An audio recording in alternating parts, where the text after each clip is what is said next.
Today we're back in the kitchen again and we're going to make dog food. Stay with us.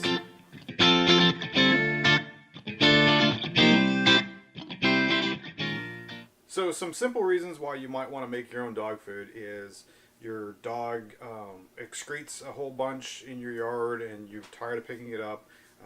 With homemade food you can alleviate some of that as opposed to the dry dog food or the canned dog food you get at the grocery store.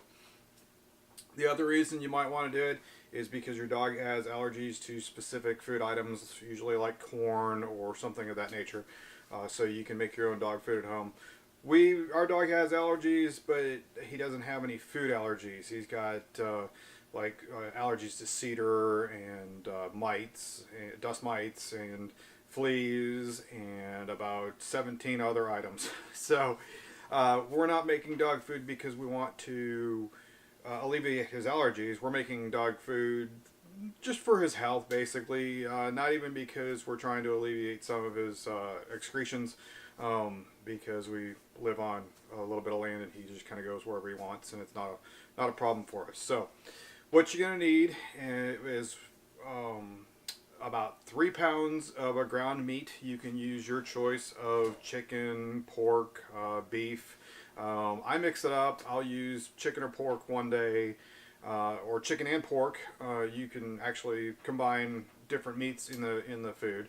And then I'll always use about 2 cups of beans, and then 2 cups of rice, 4 cups of chicken stock. You can either make your own chicken stock or you can buy it off the shelf. Either way, I've done both. Then you also have about 5 different vegetables. They say about a cup. I just kind of make whatever. I don't necessarily pay attention to the vegetables. And then other than the vegetables, I also put in some either corn oil, about 6 tablespoons of corn oil, or 6 tablespoons of coconut oil. So let's start chopping stuff up and putting it in our crock pot and go from there. Okay, so let's get started. Usually what I start with is our rice, our beans, our chicken broth, and our meat. That way I get that all in the pot and the rice and beans can start soaking and it's all out of the way.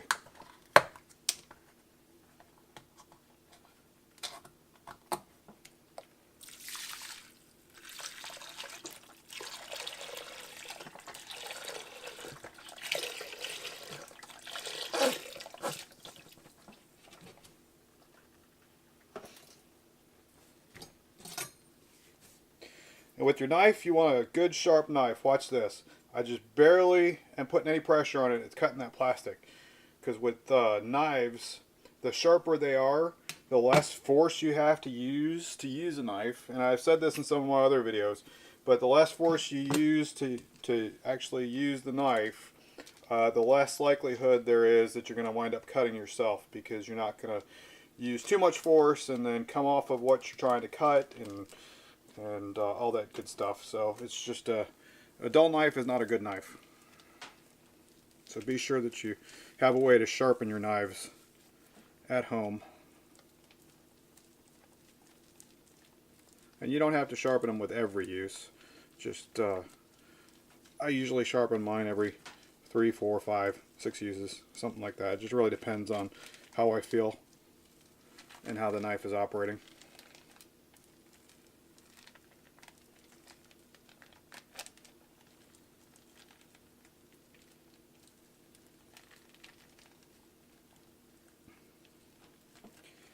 And all I'm doing here is squeezing the package, trying to get all the meat out.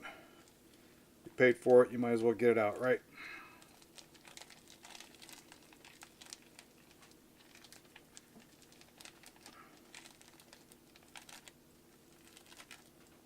Okay, I think that's about it.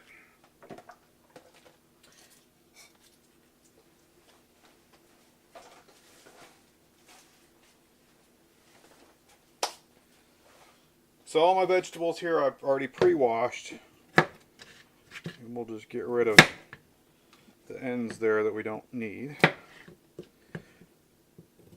I usually don't peel my carrots because there's vitamins and minerals and all that good stuff in the skin as well.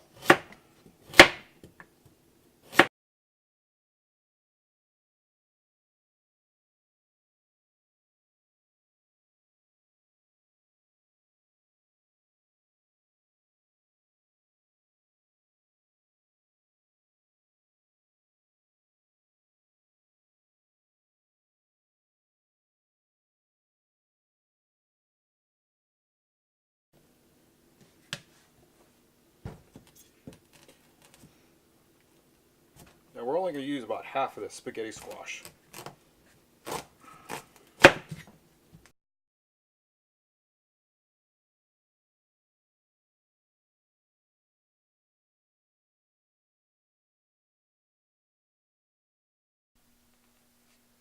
Okay, so now that we've got everything cut up and in our pot here, we're going to put it in the burning portion. Turn it up to high and give it a quick stir. Kind of get everything mixed up.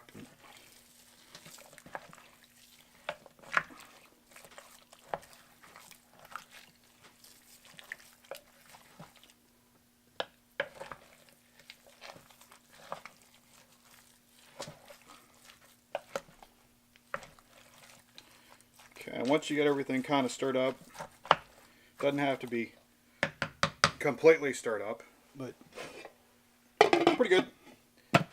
Give it a cover and then let it sit. You'll want to stir it every so often, and then depending on your crock pot, you'll want to let it sit for 4 to 6 hours, just depending on how hot it actually gets and how quickly everything cooks. We used to set it on 6 for this particular crock pot, but found out that it was cooking way too hot.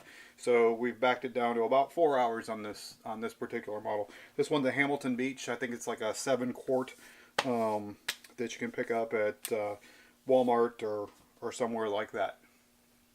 Okay, so I want to go over a couple things while we're waiting here for the crock pot to do its thing and cook the dog food off.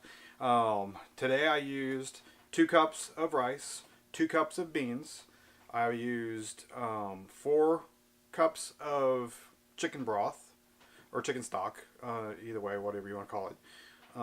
3 pounds of ground beef, 1 zucchini. I used half of a spaghetti squash. I used 3 potatoes. They weren't like a baking potato. If you're going to use a baking potato, I'd use maybe 1. But these were the smaller yellow gold or gold, whatever, potatoes.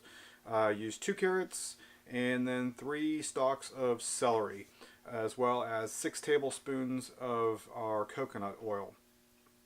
Now, what you don't want to do is you don't want to feed your dog strictly soft food. It's not good for their teeth.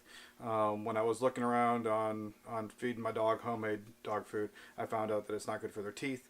And then what you need to do is you either need to mix it, or not mix in, but you need to give them lots of crunchy bone treats, or you could give them some pork femurs or something of that nature to supplement the crunchiness and the strength of their teeth. Otherwise, you can feed them. Sometimes you feed them dog or dry dog food, the kibble that you get at the grocery store.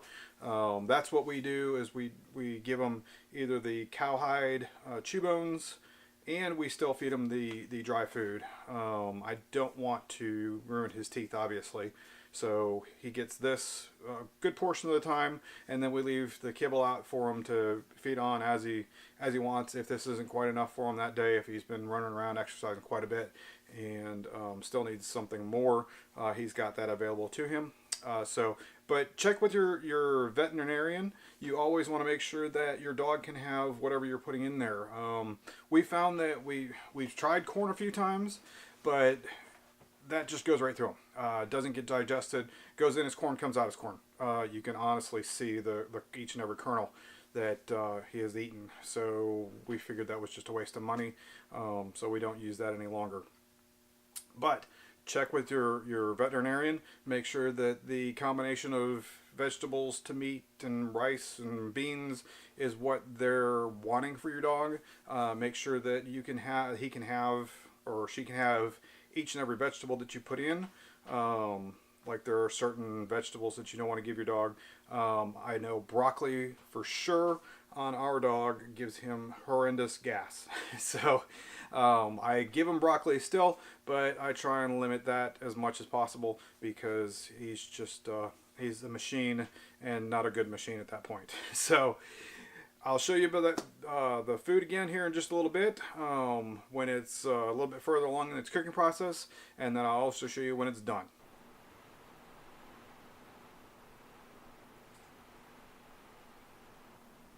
Alright, so here we are about halfway through.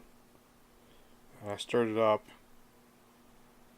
and if you look at the rice there, you can see that it's still not quite close to being done. It's still small and hard. It's not puffed up just yet, so we got a little way to go.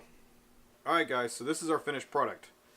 Remember, we used 5 cups of vegetables, 4 cups of chicken stock, 3 pounds of meat, 2 cups of rice, 2 cups of beans, and then 6 tablespoons of oil, either coconut or corn. And that's how you make dog food. Our dog just loves it. Goes crazy when we bring it out. Barks, barks, barks, barks, barks. So, leave a comment below if you have a recipe of your own you want to share with us. Drop it in the comments. I'll give it a shot. Let's feed it to our dog and see how we like it. I might make a video about it if it's a little bit different than this one. Or if you have any questions, drop them in the comments. Hit the like button, hit that bell, and we will see you guys next time. Thanks for watching.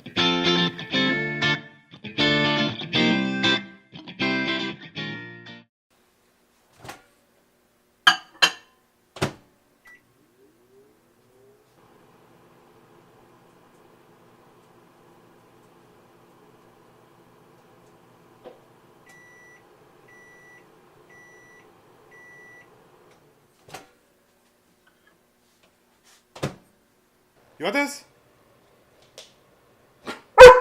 You want this? Good boy.